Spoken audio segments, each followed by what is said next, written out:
నొప్పి బిళ్ళలు, విటమిన్స్ లేదా జలుబు సిరప్ను ఆలోచించకుండా ఒకేసారి తీసుకుంటున్నారా? అవి హాని రహితంగా కనిపించినా సరే మందులను కలిపి తీసుకోవడం కొన్నిసార్లు ప్రమాదకరం కావచ్చు. దీని గురించి ఇవాళ మనం తెలుసుకుందాం. వార్ఫైరిన్ వంటి రక్తాన్ని పల్చన చేసే మందులు ఇబుప్రూఫెన్ వంటి నొప్పి బిళ్ళలతో గనక కలిపి తీసుకున్నట్టయితే ప్రమాదకరమైన రక్తస్రావం జరగవచ్చు. యాంటీబయాటిక్స్ ను యాంటాసిడ్స్ లేదా ఇనుము మందులతో తీసుకున్నట్టయితే యాంటీబయాటిక్స్ పనిచేయకపోవచ్చు. మైగ్రేను లేదా డిప్రెషన్ మందులు, ముఖ్యంగా బహుళ పదార్థాల జలుబు సిరపులతో కలిపి తీసుకున్నట్టయితే గందరగోళము, గుండె వేగంగా కొట్టుకోవడము, నిద్రమత్తు, అధిక రక్తపోటు లేదా జ్వరం వంటివి కూడా రావచ్చు. ముఖ్యంగా గుండె జబ్బు, డయాబెటీస్ లేదా కాలేయ సమస్యలు ఉన్నవారికి ఈ ప్రమాదం చాలా ఎక్కువ. భారతదేశంలోనే జరిగిన అనేక అధ్యయనాల ప్రకారం సగం వైద్య ప్రిస్క్రిప్షన్స్ మార్గదర్శకాలకు విరుద్ధంగా కూడా ఉంటున్నాయంట.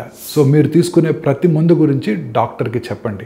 సొంతంగా మందులు వేసుకోవడం లేదా మందులను కలపటం మానేసేయండి. ఈరోజు చిన్న జాగ్రత్త రేపటి పెద్ద ఆరోగ్య సమస్యలను నివారిస్తుంది.